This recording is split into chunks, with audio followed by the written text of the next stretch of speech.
Programme में आपको खुशामदीद कहते हैं। मैं असदुल्ला खान हूँ। आज DGISPR लेफ्टिनेंट जनरल अहमद शरीफ साहब ने बहुत इंपॉर्टेंट प्रेस कॉन्फ्रेंस की है। बलूचिस्तान के हवाले से तफसील से गुफ्तगू हुई है। खारजियों के खिलाफ होने वाले ऑपरेशंस पर ब्रीफिंग दी गई है। बताया गया है कि किस तरह से रोजाना की बुनियाद पर 130 ऑपरेशंस हो रहे हैं और इससे अंदाजा होता है कि फौज किस तरह से बलूचिस्तान में बरसरे पैकार है दहशतगर्दों के खिलाफ, खारजियों के खिलाफ, और किस तरह से मुल्क को महफूज बनाने के लिए वो अपना रोल अदा कर रहे हैं।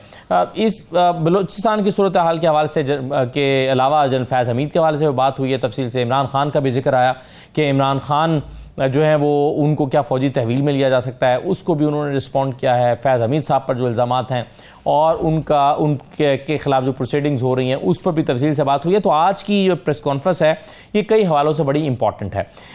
दूसरा जो एक जलसा तहरीक इंसाफ का होने जा रहा है, उससे 2 दिन पहले एक आज सेनेट में कानून पास हुआ है। इरफान सिद्दीकी साहब ये बिल लेकर आए थे, peaceful assembly and public order act 2024, जिसके मुताबिक अगर कोई बगैर इजाज़त के जलसा करेगा तो उसको 3 साल तक के लिए सज़ा हो सकती है। इस पर हम बात करेंगे। दूसरा बहुत ही इंपॉर्टेंट चीज़, एक जो नैब तरामीम केस था, 5 जून से फैसला महफूज हुआ था। कई महीने से अभी शॉर्ट ऑर्डर भी सुनाया नहीं जा रहा था। इस पर बहुत सारे सवाल उठ रहे थे, ये क्यों इतना डिले हो रहा है। अब कॉजलेस जारी हो गई है। कल सुबह 9:30 बजे ये सुप्रीम कोर्ट का जो फैसला है नैब तरामीम के हवाले से वो आ जाएगा। अगर हुकूमत की जो का रिव्यू है वो एक्सेप्ट किया जाता है, मान ली जाती है हुकूमत की दरख्वास्त, तो फिर कहा यह जा रहा है कि इमरान खान को इससे फ़ायदा हो सकता है 2 केसेस में। एक तो तोशाखाना 2 जो था उसमें वो 50 करोड़ से नीचे का केस है और दूसरा 190 मिलियन पाउंड का केस जिसको कैबिनेट के फैसले का तहफ़्फ़ुज़ हासिल है। तो क्या इमरान खान को इससे फ़ायदा हो सकता है, ये इंपॉर्टेंट सवाल है। जस्टिस तारिक महमूद जहांगीरी साहब के हवाले से जो जामिया कराची के सिंडिकेट ने फैसला दिया था उसको सिंध हाई कोर्ट ने मुअत्तल कर दिया है। इन तमाम मामलात पर हम बात करेंगे आज के प्रोग्राम में। हमारे साथ डॉक्टर जरका, सेनेटर डॉक्टर जरका मौजूद होंगी। पाकिस्तान तहरीक इंसाफ के रहनुमा असनात मलिक साहब हमारे साथ मौजूद हैं, सीनियर कोर्ट रिपोर्टर हैं, सीनियर एनालिस्ट हैं। बहुत शुक्रिया असनात मलिक साहब। और ब्रिगेडियर हारिस नवाज साहब हमारे साथ मौजूद हैं। ब्रिगेडियर साहब आपको भी खुशामदीद कहते हैं। सबसे पहले मैं बलूचिस्तान के हवाले से जो आज बात हुई है कि बलूचिस्तान में महरूमी का बयानिया बनाया जा रहा है और कहा जा रहा है कि, और फिर अख्तर मेंगल साहब ने भी रिज़ाइन किया। आज की उनकी ट्वीट जो है वो भी ऐसे ही है कि माफ़ी मांगे, हमसे माफ़ी मांगे, बलोचों से माफ़ी मांगे, महरंग का नाम उन्होंने लिया है। तो क्या वाकई बयानिया बनाया जा रहा है? ज़रा सुनिए क्या कहा है आज DGISPR ने अपनी प्रेस कॉन्फ्रेंस में। ये जो बयानिए बनाए जाते हैं इसके पीछे एक बैरूनी हिकमत अमली है, एक सोच है। उसको फंडिंग भी आती है, उसको इंटेलेक्चुअल सपोर्ट भी वहां से मिलती है और बाकी सपोर्ट भी दी जाती है कि आप ये बयानिया बनाएं एहसास महरूमी का, आप ये बयानिया बनाएं नुमाइंदगी ना होने का, और फिर वो इंक्लूजन काम करते हैं ये जो दहशतगर्द है इनके साथ। आप कभी टारगेटिंग देखें, दहशतगर्द टारगेट किसको करते हैं? दे target everything which helps the development of Balochistan. जो बच्चे, जो लोग, जो जवान बलूचिस्तान की मईशत में हिस्सा लेने के लिए दूसरे सूबों से, दूसरे शहरों में के काम करते हैं, उनको क्यों बर्बरियत का निशाना बनाया जाता है? हिम्मत है तो आओ हमसे मुकाबला करो। क्यों उन मासूम और नत्थे शहरियों पे जाते हो? Come and fight with us. Brigadier साहब, एहसास महरूमी का बयानिया बनाया जाता है कि देखो तुम्हारे साथ ये हो रहा है। फिर हम देख रहे हैं कि मिसिंग पर्सनस के हवाले से भी उसको भी एक ख़ास तरह से एंगल किया गया। फिर जो बलोच सरदार हैं जो सियासत में, पाकिस्तान की सियासत में भी हिस्सा लेते हैं, पार्लियामेंट में भी पहुंचते हैं, वो भी एक ख़ास तरह से, एक ख़ास नुक्ता नज़र से और जाविये से बात करते हैं। तो ये किस तरह से बयानिया बनाया जा रहा है और कौन बना रहा है और कौन बना रहा है इनफैक्ट? अच्छा देखें, ये एक बहुत ही अफसोसनाक बात है कि जिस तरीके से वाकई बयानिया बनाया जाता है। आप मुझे बताएं, एक तो पूरा पाकिस्तान की हम बात करते हैं, ये एक फेडरेशन ऑफ पाकिस्तान है और ये इसको जितना मजबूत करें उतना अच्छा। और फौज जो है एक सिंबल ऑफ स्ट्रॉन्ग फेडरेशन, जितनी मजबूत फौज उतना मजबूत पाकिस्तान। एक तो ये बात है, इसको उन्होंने आइडेंटिफाई किया हुआ है हमारे दुश्मनों ने कि जी इसको, फौज को आपने अवाम से दूर करना है, क्योंकि फौज इज द वन जिसने फेडरेशन को स्ट्रॉन्ग रखा हो। सेकंड ये कि आप देखें बलूचिस्तान की उन्होंने बात की कि 46,000 स्क्वायर माइल्स के एरिया जहां पे फौज ऑपरेशन कर रही है। 45% ये पूरे पाकिस्तान का लैंड मैस है। ठीक, कितना बड़ा है और आबादी कितनी है? 1,25,00,000 30 लाख। इसमें हमारे बलोची भाई कितने हैं? टोटल मेरे ख्याल में अगर 70,000 बलोचीज हैं तो उसमें हाफ इसमें बलोची हैं और हाफ ब्रोई हैं जी। फिर पश्तून दलाते हैं, बाकी कौमियतें और हैं। अब आप मुझे, और फिर हमारे यंग बलोची जो बच्चे हैं उनको अब रियलाइज हो गया कि उनको खिलाया जा रहा है, उनको एक्सप्लॉइट किया जा रहा है। They want to become educated, they want to know what information technologies, उनके लिए नई कौन सी रास्ते हैं जहां पर वो जाके अपनी जिंदगी को और अच्छा बनाएं और बलूचिस्तान के लिए, पाकिस्तान के लिए वो काम कर सकें। ये तो क्लियर बात है। सेकंड, देखिए महरूमी कैसे है। आप वहां पर जो इतना एरिया है वहां पर एग्रीकल्चर कुछ नहीं है। आपके सारे बलोच वहां पर आपके चीफ मिनिस्टर्स हैं, बलोच आपके सारे वहां पर आपके मिनिस्टर्स हैं। क्या उनको इनके लिए काम करना चाहिए? प्रॉब्लम ये है कि देयर आर सर्टन ग्रुप्स हैं सरदारों के, they don't want development in that area. अपने पर्सनल गेन्स के लिए दे वांट टू कीप कैसे रखें। इसके साथ जो क्लियर बात बताइए कि अब आप मारंग बलोच की जब वो बात करें, आप मुझे बताइए मिसिंग पर्सन हैं कितने? 100, 200, 300, 400, जो कि ज्यादातर लोग उसमें आप टेररिस्ट ऑर्गेनाइजेशन में जाके मेंबर बन गए और जब मारे जाते हैं तो उनके लवाकिन उनकी बॉडीज को मांगते हैं। मारंग बलोच ने जब आपके सामने ड्रोन अटैक किया ईरान में, उसने कहा ये हमारे टेररिस्ट हैं, इनको ये मिसिंग पर्सन थे।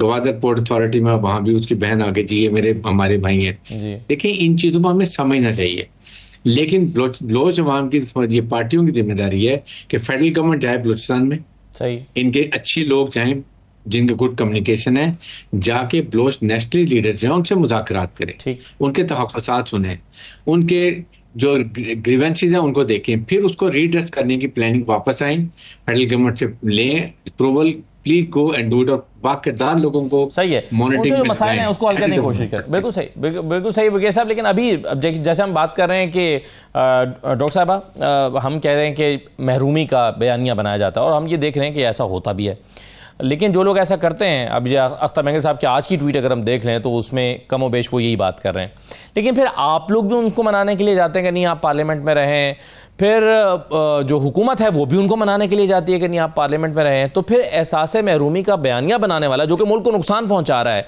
उनको फिर जाने देना चाहिए। बिस्मिल्लाहिर्रहमानिर्रहीम। बहुत शुक्रिया असदुल्ला साहब। ब्रिगेडियर हारिस की भी बातें सुन रही थी। मेरा ख्याल है बहुत कॉम्प्लिकेटेड है बलूचिस्तान का मसला।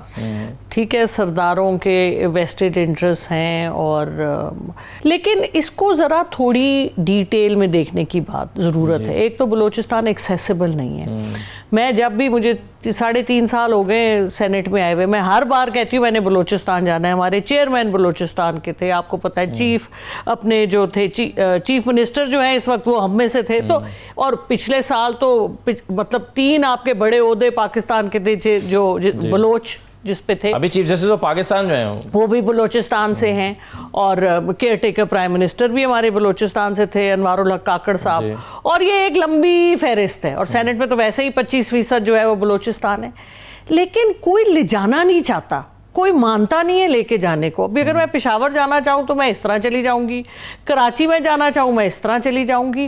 तो एक तो एक्सेसिबिलिटी आपको चाहिए, हमारा मुल्क है, हमें उधर जाना चाहिए, हमारी उधर एक्सेसिबिलिटी होनी चाहिए। और उधर जो भी मसाइल हर जगह के देखे ना, अभी आजकल गिलगित बल्तिस्तान में चंद महीने पहले मसाइल थे, रावला कोट में अलग मसाइल थे, कड़क में अलग, और सब जगह के मसाइल मुख्तलिफ हैं। कड़क के मसाइल अलग थे, बन्नू के मसाइल अलग थे, बलूचिस्तान के मसाइल बिल्कुल अलग हैं। लेकिन इनको किसी को इनको तवज्जो देनी है, किसी को कुछ होमवर्क करना है कि क्या मसाइल हैं, कौन लोग क्रिएट कर रहे हैं, इसका सिद्धे बाप कैसे होगा, उसके लिए होमवर्क कुछ काम करना पड़ेगा ना।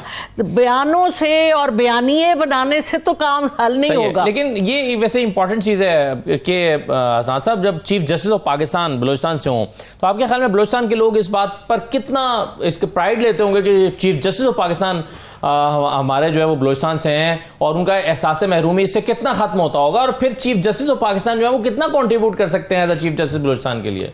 देखिए, जब चीफ जस्टिस काजी फैसला ज़ेर एताब थे और प्रेसिडेंशियल रेफरेंस उनके खिलाफ चल रहा था, तो बलूचिस्तान बार उनके साथ खड़ी थी, सारे वकला जो है बलूचिस्तान के उनके साथ खड़े थे, और ये उम्मीद की जा रही थी कि ये जब आएंगे तो ये जो मिसिंग पर्सन का केस है और ये इफ्तिखार चौधरी साहब ने टेकअप किए, ये टेकअप करेंगे उस मामले को। इन्होंने एक जनरल मिसिंग पर्सन का केस जनवरी में टेकअप किए, एक हेयरिंग की, उसमें जो है वो कुछ रिमार्क्स आए, कुछ उन्होंने कहा कि हुकूमत थ्रू अटॉर्नी जनरल अंडरटेकिंग दे कि आइंदा कोई जो है वो खिलाफ कानून किसी को उठाया नहीं जाएगा। उसके बाद वो हेयरिंग नहीं हुई।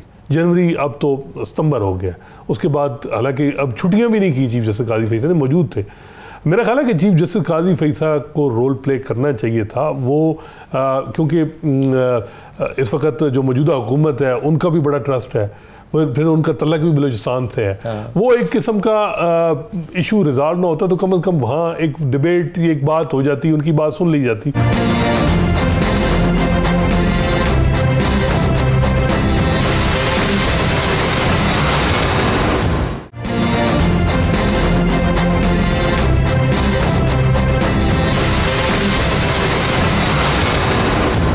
उनके वोटर को भी ये बात है। मेरा ख्याल है कि ऐसी जो लोग हैं, ऐसी जमातें हैं, इनको इनकरेज करना चाहिए था और जो इलेक्शन में जो कुछ इनके ग्रीवेंस हैं वो रिजॉल्व करने चाहिए थे। और बार बार महमूद खान अचकज़ई साहब ने भी बात की और बलूचिस्तान में जो इलेक्शन पे जो लोगों के ग्रीवेंस हैं तो वहाँ के जो अवामी उमंगों को रिफ्लेक्ट करते हैं वो लोग असम्बलियों में आए तो ज्यादा बेहतर है। बिल्कुल सही है। एक चीज मैं और आपसे एहसान साहब जानना चाहता हूँ और फिर ब्रिगेड साहब के पास भी जाता हूँ, और वो मामला है डीजी एस्पायर ने जो आज जनरल फैज हमीद के हवाले से बात की है। उन्होंने कहा फौज का कोई सियासी एजेंडा तो है नहीं, और उन्होंने कहा कि मगर मखसूस सियासी एजेंडे को परवान चढ़ाने के लिए अगर कोई किरदार अदा करेगा तो उसके खिलाफ कानून अमल में आएगा। सुनिए उन्होंने क्या कहा है। पाकिस्तान आर्मी एक कौमी फौज है और इसका कोई सियासी एजेंडा नहीं है, ना ही ये किसी सियासी जमात की मुखालिफ है और ना ही तरफदार। अगर फौज में कोई शख्स अपने जाती मफादात के हसूल के लिए काम करता है या अपने जाती फायदे के लिए किसी एक मखसूस सियासी एजेंडे को परवान चढ़ाता है तो पाक फौज का खुद एहतसाबी का निजाम हरकत में आ जाता है। सबूत और शवाहिद की रोशनी में जिम्मेदारों को उनके अमाल का जवाबदेह होना पड़ता है। अच्छा, अब कोई एक फौजी अफसर अगर किसी मखसूस सियासी जमात के साथ मिलकर फायदे के लिए, अपने या उस जमात के फायदे के लिए काम करता है तो खुद एहतसाबी का अमल जो है वो शुरू हो जाता है। ये जनरल फैज हमीद के मामले का इमरान खान के केस से क्या ताल्लुक है आपके ख्याल में? देखिए, ये तो अब जब चीज़ें सामने आएंगी, हमारे पास नहीं मालूम कि क्या चीज़ें हैं, किस तरह है। और इमरान खान साहब ने प्रीएम्प्टिव यानी वो उन्होंने इस्लामाबाद हाई कोर्ट में चले गए जल्दी, तो कुछ तो है जिसकी आपके ख्याल में नहीं जाना चाहिए था उन्हें। उस पर मेरा ख्याल है पीटीआई की लीगल टीम भी डिवाइड है, लेकिन वहाँ भी प्रेशर होते हैं, लीगल टीम पे भी होते हैं। तो ये यही समझा गया कि एक रुजू कर लिया जाए और दरख्वास्त जो है वो पेंडिंग रखी जाए इस्लामाबाद हाई कोर्ट में। और एक तरफ ये भी है कि हुकूमत को मौक़िफ़ भी आ जाएगा कि क्या है। अभी फ़िलहाल तो फाइंडिंग भी नहीं है ऐसी, तो ये जब कोई चीज़ आएगी कंक्रीट, जब कोई फाइंडिंग जो इन्वेस्टिगेशन या उन्होंने हिफ्ज़ मातक़द्दुम के तौर पर यह कदम उठाया है कि मुझे खदशा है कि तहवील में लिया जा सकता है, इसलिए उसको रोका जाए। बिल्कुल, वो अब खदशे पे देखते हैं कि क्या हुकूमत से जवाब मांगा जाएगा या नहीं। ये बात अच्छी बात है कि ये चीज़ें खुद एहतसाबी होनी चाहिए। माजी में सुप्रीम कोर्ट की जजमेंट भी थी असगर खान केस में, मिर्जा असलम बेग, असद दुरानी के हवाले से फाइंडिंग थी, बाकायदा एडमिटेड फैक्ट है। तो मेरा ख्याल है कि अच्छी बात है कि अब शुरुआत हुई है तो ये चीज़ें हो सही है। खुद एहतसाबी की बात करें तो आज खुद एहतसाबी की बात हुई, बल्कि डीजी एस्पायर ने कहा कि ये खुद एहतसाबी का जो निज़ाम है फौज के अंदर, ये तो बाकी इदारों को भी उसकी तकलीद करनी चाहिए। सुनिए ज़रा उन्होंने क्या कहा है।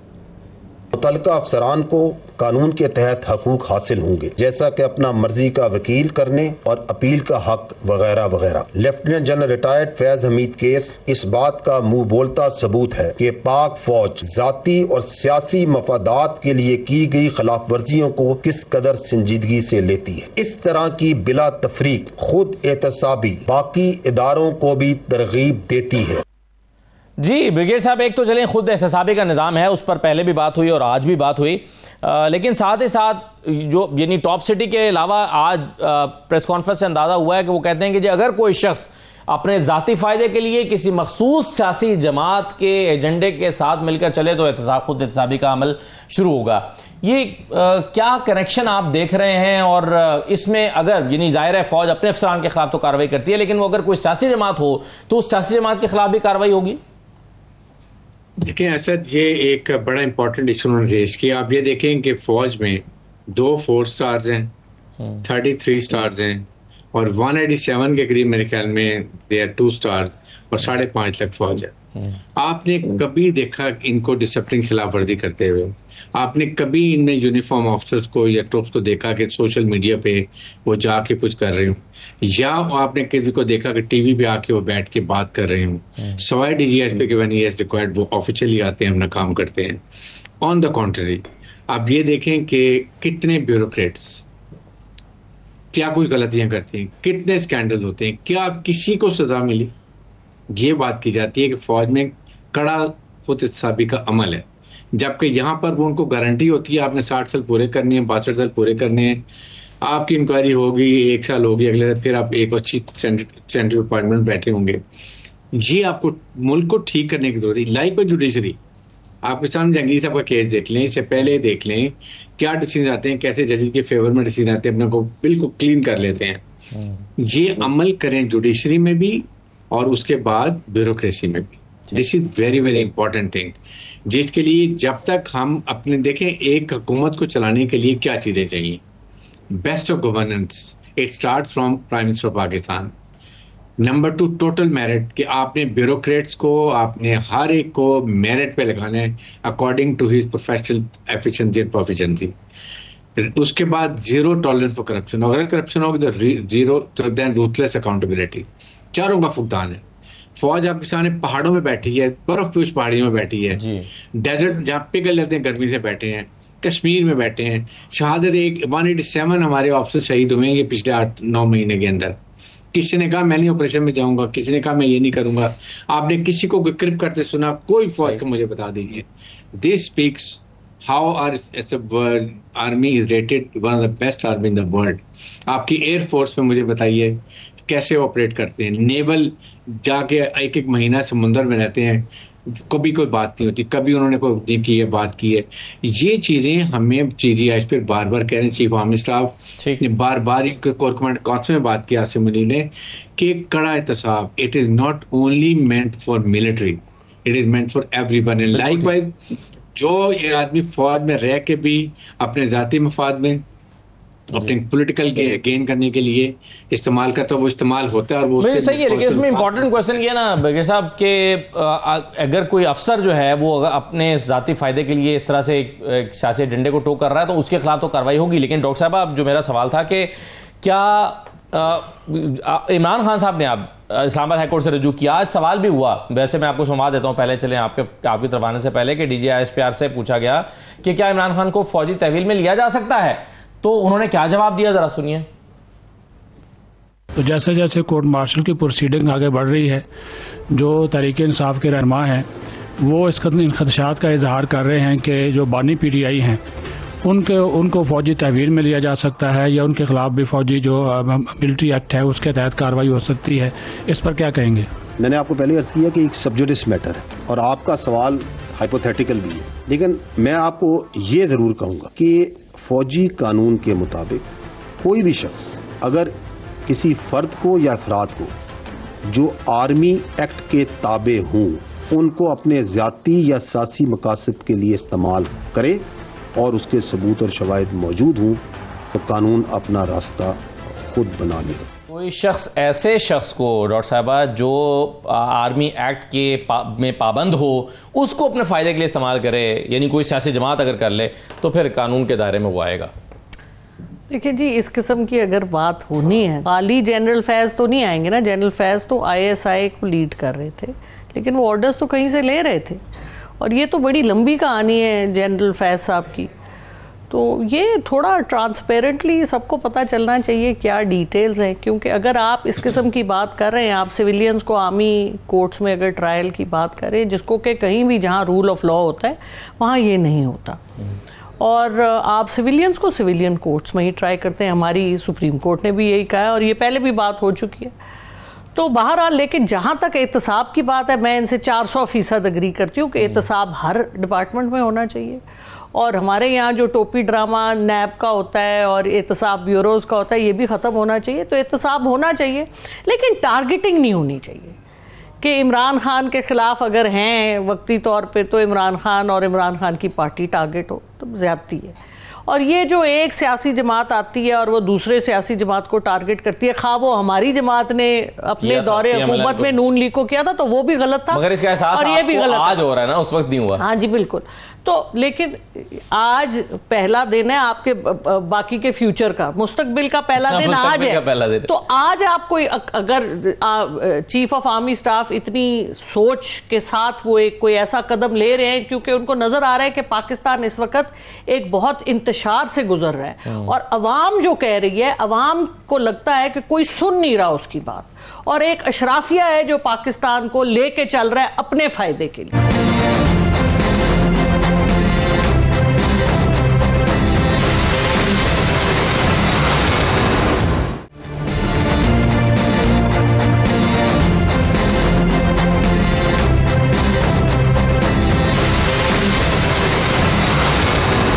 ब्रेक के बाद आपको दोबारा खुशामदीद कहते हैं। नायब तरामीम केस का फैसला कल सुबह 8:30 बजे आ रहा है, 9:30 बजे इनफैक्ट ये फैसला सुनाया जाएगा। जून में के पहले हफ्ते में 5 तारीख को ये फैसला महफूज हुआ था। अब इसमें मामला ये है, जो हसनात मलिक साहब इस पर तफसील से वैसे गुफ्तगू करेंगे, लेकिन हुकूमत की जो इस पर अपील है अगर वो मंजूर हो जाती है तो इसका फ़ायदा इमरान खान को हो सकता है। क्या हो सकता है हसनात मलिक साहब? देखिए, पाकिस्तान में जो फैसले सियासी केसेस चलते हैं वो बहुत कम ही लीगल ग्राउंड पे चलते हैं, वो हालात पे चलते हैं जी। ये लीगली तो मे भी फायदा हो, लेकिन हालात जो है वो साजगार नहीं है पीटीआई के और इमरान खान। लीगली फायदा हो सकता है, लेकिन फायदा पहुंचेगा या नहीं, पहुंचेगा कि नहीं ये बात है। कोई और तरीका भी निकाला जा सकता है और भी। तो मेरा ख्याल है कि ये है कि इसमें बहुत ज्यादा जो फायदा है वो नून लीग और पीपल्स पार्टी को होगा। अच्छा, ये जरदारी साहब के बहुत सारे केसेस हैं, फेक अकाउंट के, फरियाल तालपुर, पीपल्स पार्टी की क़यादत तकरीबन सारी, शरीफ फैमिली सारे उसमें इन्वॉल्व हैं, जिनके केसेस ख़त्म हो जाएंगे ये जो अमेंडमेंट की गई हैं नैब में।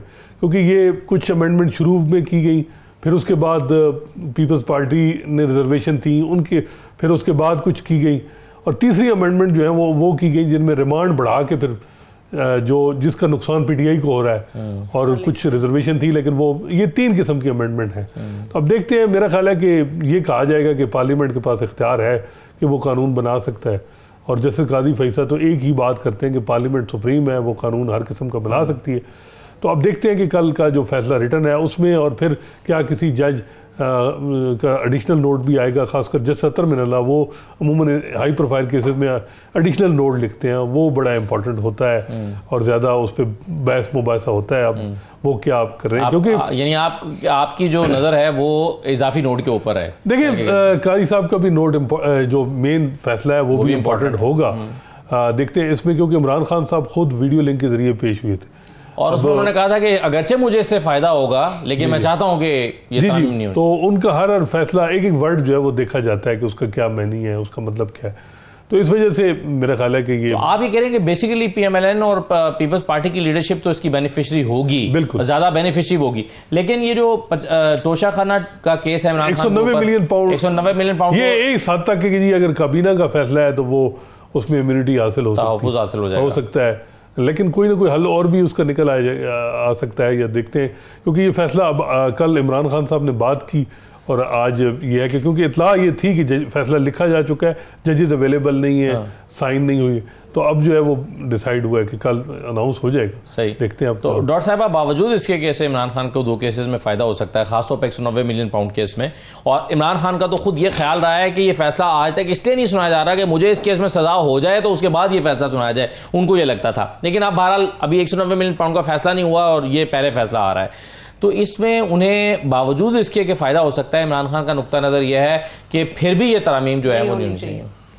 बिल्कुल जी, मतलब जो रूल ऑफ लॉ जो मुल्क के लिए अच्छी चीज़ है, वो इमरान खान साहब ने खुद इसके पिटिशनर थे, तो इस हवाले से फिर तो ये तो इस बात को प्रूव ही करता है ना कि वो ग्रेटर गुड अवाम के लिए काम कर रहे हैं। जेल में भी अवाम के इश्यूज के लिए बैठे हुए ना, वरना खुद तो जाती तौर पे डील करके तो सब भी बाहर आ जाते हैं, डील ना भी करें तो जेल में, अस्पताल में 6 महीने गुजार देते हैं। ऐसे ही करते रहे ना हमारे लीडर, तो वो इतनी गर्मी में बैठे हैं, बू में बैठे हैं, गंद में बैठे हैं, और वो सबसे बड़ी बात यह कि उन्होंने शिकवा भी नहीं किया कि मेरे साथ ज्यादती है या मुझे तकलीफ है। तो ये बहुत बड़ी बातें हैं, और अब देखते हैं कल क्या होता है, कुछ भी हो सकता है। नैब की तरह मीम उड़ भी सकती है और आ भी सकती है, लेट अस सी। और लेकिन अगर ये इससे फायदा हो रहा होगा इमरान खान को, तो क्या वो फायदा लेंगे या नहीं लेंगे? वो कहेंगे कि जी मैं प्रिंसिपली मैं इसके खिलाफ हूं, देखिए जी 200 केसेस तो उनके ऊपर बने हुए हैं, वो फायदा ले ना ले, मेरा ख्याल है ये उनके लिए इररेलेवेंट है कि उनको फायदा होता है या नहीं होता। जिस तरह के वो उनके लिए इट मेक्स नो डिफरेंस। ठीक है, वैसे हसन भाई साहब क्या वजह हो सकती है इतना अरसा तक ये फैसला महफूज रहने की, और फैसला अभी तक सुनाया नहीं जा रहा था, बहुत देर से आ रहा फैसला? वैसे अमूमन चीफ जस्टिस काजी फैसद जल्दी फैसला लिखते हैं, इस दफा टाइम लगा है, लेकिन ठीक है। वो खुद इस पर कमेंट भी कर चुके हैं जी वो अब कि फैसला जल्दी आना चाहिए, बल्कि अतर साहब की एक जजमेंट में भी वो शुरू में कोई एक्सप्लेन भी कर दें इस हवाले से। देखते हैं, नोटिस भी इमरान खान साहब को है वीडियो लिंक के जरिए। अब देखते हैं कि क्या कल फिर भी वो उनको अटेंडेंस उनकी इंश्योर कराई जाएगी या नहीं, ये भी इम्पोर्टेंट है। सिंबॉलिकली क्या उनका कोई मुकालमा भी जजेस के साथ होगा? अगर उनको नोटिस हुआ है तो उनको वीडियो लिंक के जरिए अगर कहा जाता है कि आप आए और जजमेंट सुने, तो देखते हैं कि ये बहुत इम्पोर्टेंट है फैसला। बिल्कुल सही है। आज एक कानून साजी हुई है जी, सेनेट में ये पास हुआ है, और इसकी जो पनिशमेंट अगर हम स्क्रीन पर दिखा सकें तो ज़्यादा अच्छा हो जाएगा। कि अगर वो कहते हैं कि जी अनलॉफुल असेंबली हो, और whoever is a member of an unlawful assembly shall be punished with imprisonment of either description for a term which may extend to 3 years और विद फाइन और विद बोथ। अब ये यानी अगर आप इजाज़त के बगैर, सादा ज़बान में कहेंगे कि अगर इजाज़त के बगैर आप कोई असेंबली करेंगे या जलसा करेंगे, गैदरिंग करेंगे, तो उसके लिए आपको 3 साल तक कैद हो सकती है। अब ये 2 दिन के बाद पीटीआई का जलसा होने जा रहा है। अगरचे अभी तक तो संजानी में जलसा करने की इजाज़त मिली है 38 शराइत के साथ, लेकिन बहरहाल पहले 2 मरतबा ये हो चुका है कि जलसा होने से थोड़ी देर पहले ये मनसूख किया गया है। तो अब इसमें डॉक्टर साहबा, ये इस कानून साजी पर आपके सेनेट से हुआ है ये? जी वो तो हमारा तो नंबर कम है, हमने तो बड़ी एहतजाज की, बैरिस्टर अली जफर ने इसको बड़ा अपोज किया, क्योंकि प्राइवेट मेंबर बिल आया था, किस तरह से उसको लेके चल रहे हैं, और बड़ी समझदारी की हमारे लॉ मिनिस्टर साहब। वैसे बहुत मेरा ख्याल है हुकूमत को चलाने वाले इस वक्त आजम नजीर तारड़ साहब है, क्योंकि वो बड़े ब्राइट वकील हैं, और उन्होंने वापस वकला कम्युनिटी में जाना है, इसलिए वो गवर्नमेंट की तरफ से बिल नहीं लेके आए कोई भी, या जजेस का हो या ये असेंबली वाला हो।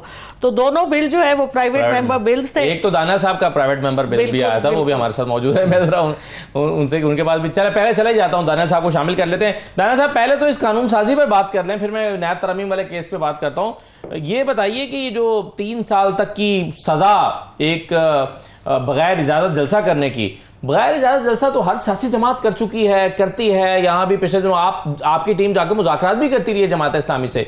ये कैसे आइंदा फिर आप किसी भी सियासी जमात को अलाउ नहीं करेंगे और किसी भी सियासी जमात से मुज़ाकरात भी नहीं करेंगे जाके?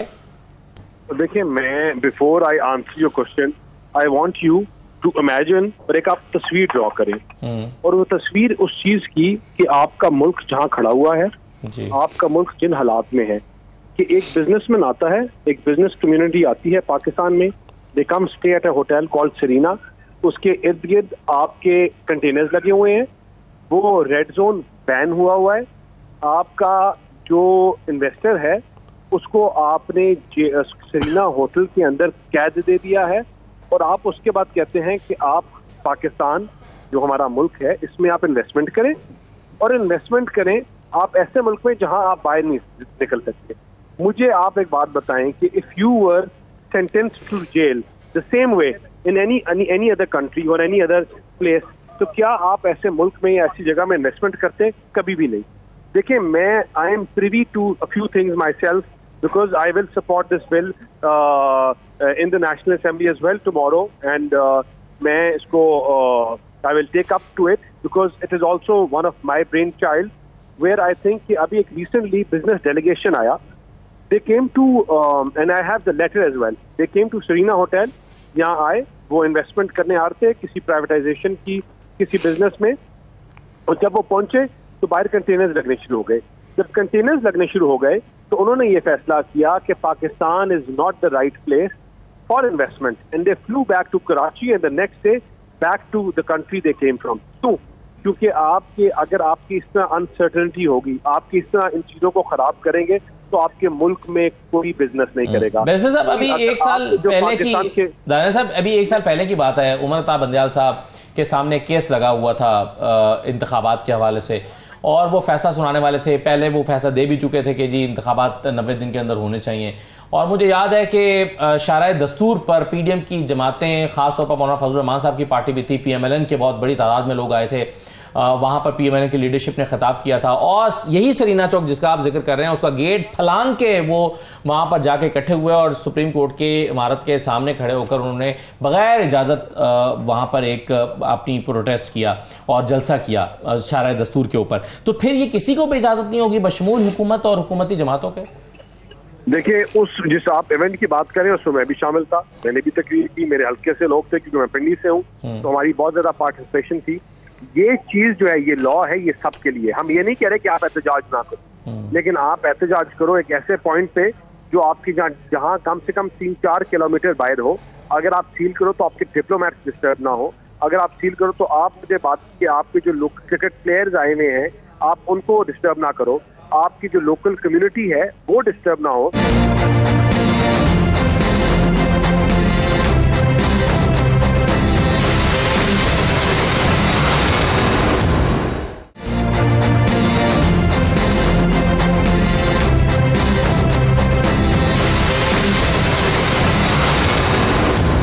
यानी ऐसा लगता है कि एक पार्टी स्पेसिफिक लग रहा है पीटीआई को, खासतौर पर वो समझते हैं कि पार्टी स्पेसिफिक है। और हमने देखा था कि पिछली मर्तबा जब जहां तन्नौल में जलसा होना था तो जलसे से एक रात पहले इजाजतनामा मनसूख हो गया।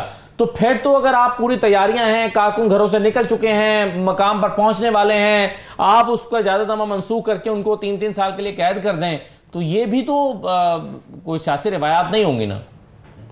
देखिए, मैंने फिर जो पहले बात की कि आप क्या चाहते हैं, ये फैसला पार्लियामान के लोगों ने करना है कि वो क्या पाकिस्तान, जो मुल्क अभी जिस हालात से गुजर रहा है, आपकी मैशत, आपकी महंगाई, जहां आपके इन्वेस्टर आने से डर रहा है, आपका मुल्क आज स्टेबलाइज हो रहा है, तो let it be stabilise, let us all work towards वो कि जो पुरानी गलतियां या गलत चीजें होती रही वो बेहतर हो।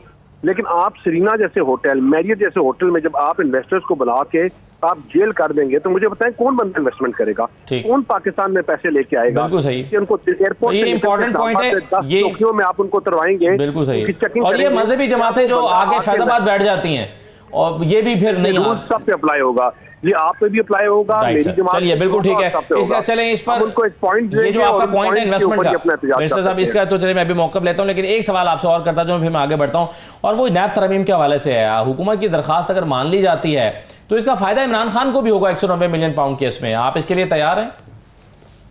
देखें, इसका फायदा जो है, अगर खाली फायदे की बात करें तो फायदा होगा ही इमरान खान और उनकी जमात को।